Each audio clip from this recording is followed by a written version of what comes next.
Ladies and gentlemen, I have always opined on this platform that in politics nothing happens out of mere coincidence, and that everything in politics is normally well planned, well scripted, and executed to achieve a specific political objective. Nothing in politics just happens for the sake of it. On Thursday, William Ruto, the President of the Republic of Kenya, was in Bungoma County, and I noted three things. The first thing I noted, which is going to form the basis of this analysis, was the absence of Musalia Mudavadi. Why do you think Musalia Mudavadi was absent that day? The truth of the matter is that Musalia Mudavadi is out of the country. He's in the United States of America. But his absence from this event was by design. The second thing I observed was the way the residents of Bungoma really cheered Jack Wamboka. Jack Wamboka is a member of parliament for Bumula, Azimio MP. Why would the residents of Bungoma cheer him in the presence of William Ruto? Of course, that's something maybe we need to figure out whether to do it or not. The third thing I noted was William Ruto's statement on Kofinya computer. Of course, Kenyans really mocked William Ruto over that. But the absence of Musalia Mudavadi caught my attention. And I remember telling you guys that William Ruto is clearly out to elevate Moses Wetangula, because during that very event, William Ruto referred to Wetangula as the third in command. And today, William Ruto was also in Kakamega County. Again, Musalia Mudavadi is still out of the country.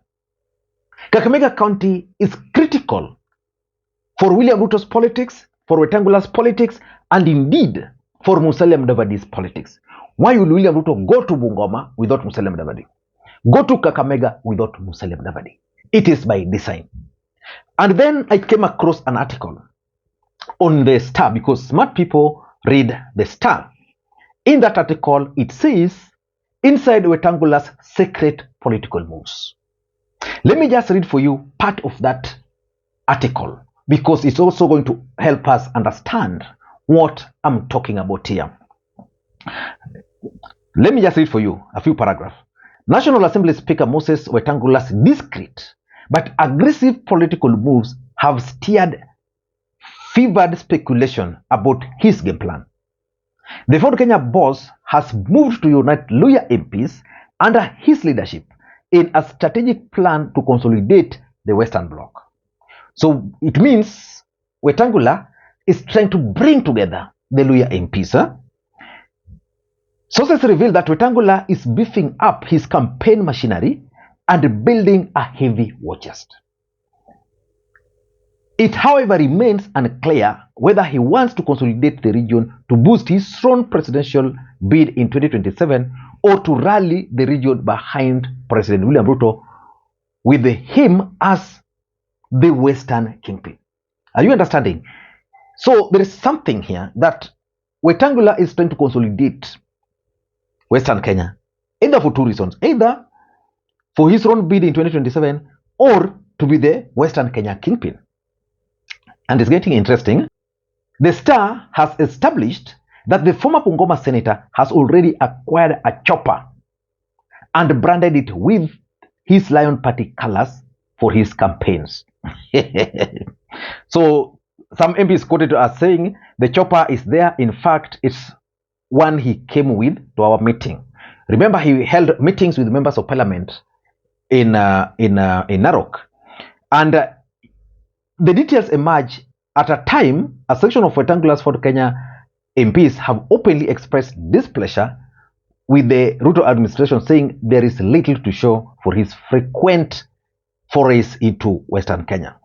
So there's a feeling that Moses Masika Wetangula is up to something. And there's also the story that last week Moses Masika Wetangula met with Luhya MPs from Western Kenya in Narok. So the story here says that the meeting culminated in a gathering of close to 30 MPs drawn from various parties in Western Kenya region at Kekorok Lodge, Masai Mara in Narok. It is understood that Wetangula pushed for the formation of the caucus to bring the leaders under one roof. The meeting, according to MPs who attended, resolved to form a homegrown political party and field a presidential candidate in 2027 presidential elections. We don't want the division. We don't want that to happen, the division. We want unity of purpose. In 2027, Western region will not be harvesting ground. Now, it means Moses Wetangula is up to something. And during today's event in Kakamega, I want you to listen to what Moses Wetangula was trying to say. Changamoto yetu ni kwamba shule kama hii imejengewa nyinyi. Mkuje msome, muwe na nidhamu, msome kwa bidii, ili hizi nafasi zinapatikana huko nje, muende mulete pesa ya kusaidia nchi yetu. Wabunge wetu wote wa region hii tumekuwa kule Narok wiki iliyopita. Wote wakasema from now on we shall walk as one. We shall speak as one. We shall act as one. And our direction is one. Ili tuhakikishe ya kwamba nobody, and I mean nobody, among us goes astray. Tutembee pamoja, tujenge nchi yetu, ili kila wakati mipango ya nchi ikifanyika, lazima mtu wa region hii pia awe anahusishwa, anahusika, anapata ile inatakikana. So it is clear. And of course, I also paid very close attention to his speech in Lugari, because Lugari's member of parliament, Nabi Nabwera, is one of the close allies of Raila Odinga and is the secretary of all Luhya MPs. He attended the meeting in Masai Mara. Again, he was also present when William Ruto visited Lugari. Listening to Weta, how he was trying to praise Nabi Nabwera. Mlembe swa, mlembe te, mlembe mia. Mwasi mlekuwa na president. Mheshimiwa Rais na viongozi wote walioko hapa, nataka kuwashukuru sana hao wananchi. Tumefika mapema na mmefika mapema zaidi. Na mnaonyesha furaha na upendo ya kwamba mnataka serikali wafanyie kazi. Na serikali itawafanyia kazi. Mimi kama kiongozi wa bunge kule Nairobi, huyu mbunge wenu Nabii, tunafanya kazi na yeye vizuri sana. Yeye akitaka maneno ya wananchi wa Lugari, saa 12:30 nikifika ofisi nampata amengojea. Nataka unipigie pale simu, nataka unisaidie pale, ili awaletee manufaa. Tumekuwa hapa tangu juzi. Which begs the question,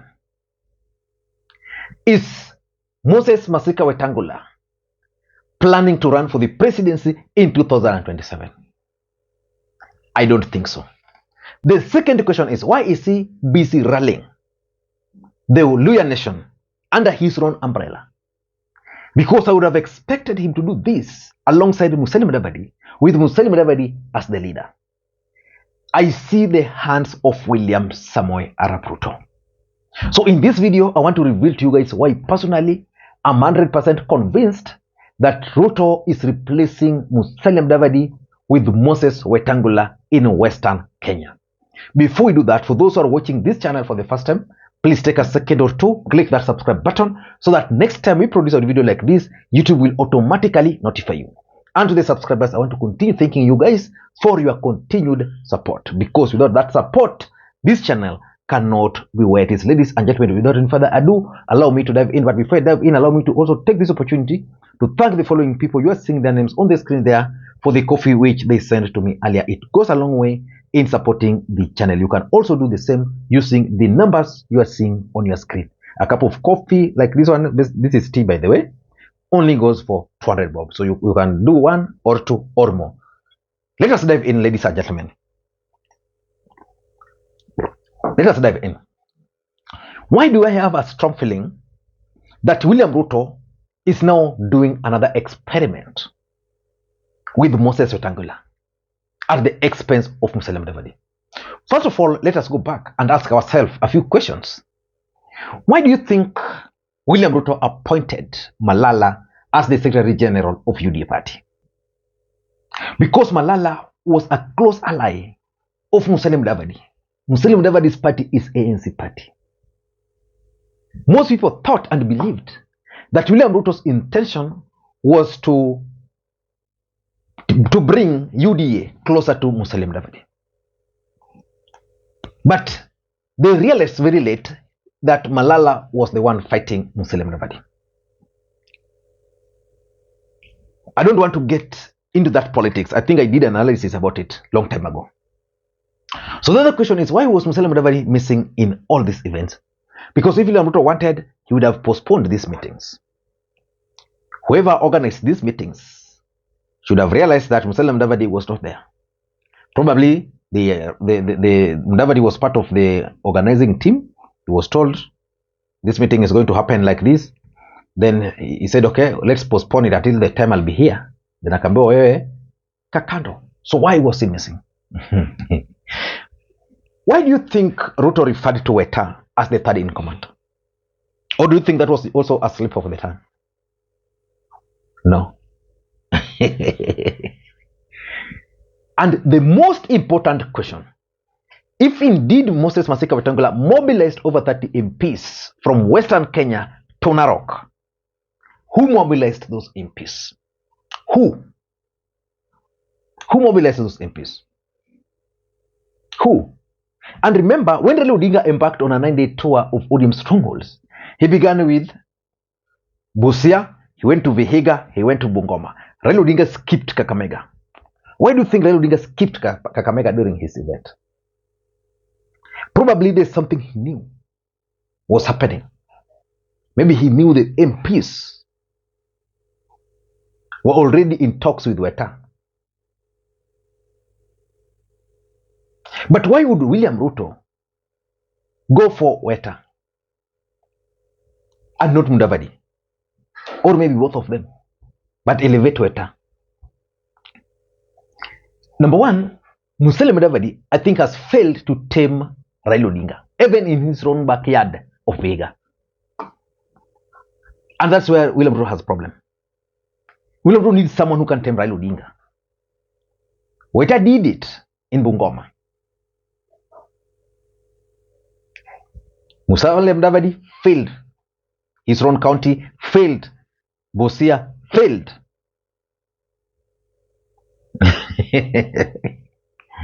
Yeah, in Kakamega. So I think Ruto has realized that Musalia Mudavadi is currently very busy. He's happy. He's moving around. He's been given assignments. So he's happy. But he's not playing local politics. So because of that, Ruto is elevating Moses Wetangula, Papa wa Roma, in Western Kenya. Take that, leave it, up to you. I'm not wrong on that. Number two, and I think I mentioned this the other day, that Ruto is trying to use divide and rule in Western Kenya. He has effectively used that in the Kikuyu nation, where we have Moses Kuria, we have Ndindi Nyoro, we have Rigathi Gachagua. He has effectively used it. Yeah? So, Mudavadi will come back and realize Weta met with over 30 MPs. What will he do? He will also convene his meeting. These MPs will not go. And that's where the problem will begin. So all of them will be claiming to be in Kenya Kwanza, which William Ruto wants them to do, but still fight up to the election time. So that will be good for Ruto. Because if these guys are united, then they can even issue demands to Ruto that so and so must be the running mate. But if they are divided, it means they'll be sabotaging each other. Are you understanding politics there? Okay? Number three is the Kenya Kwanza merger politics. William Ruto wants all parties in Kenya Kwanza to merge. Has Musalia Mudavadi agreed? Can he refuse?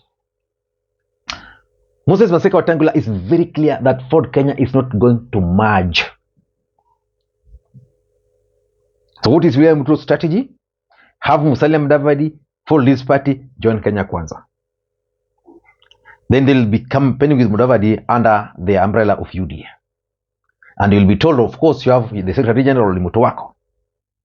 Then Weta, who will refuse, will also campaign using the new political party, or if it's for Kenya, through the MPs which is going to rally. And if you followed what Atwoli said, is calling Bukungu 3. So I'm seeing the hands of Atwoli in the MPs who attended that event. Atwoli is the one who funded most of those MPs.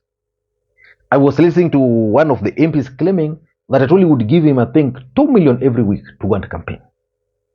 So it's easier for Atwoli to mobilize these MPs. In fact, in 2017, most of these MPs, Kakamega MPs to be particular, were ANC because of Mudavadi. Then they came to ODM because of Mudavadi. Now, if Mudavadi, they were in ANC party courtesy of Atwoli. Now they came to ODM because of Atwoli. Atwoli can then take them again to Ford Kenya because yeye ndiye akona. And lastly, William Ruto has realized that ANC as a political party is dead. Deading. No value. So ameanza kujipanga na Weta. I don't know what to think. That's my take. Until next time, this is Lee Makwiny. If you enjoyed this video up to this stage, please let me know. Okay?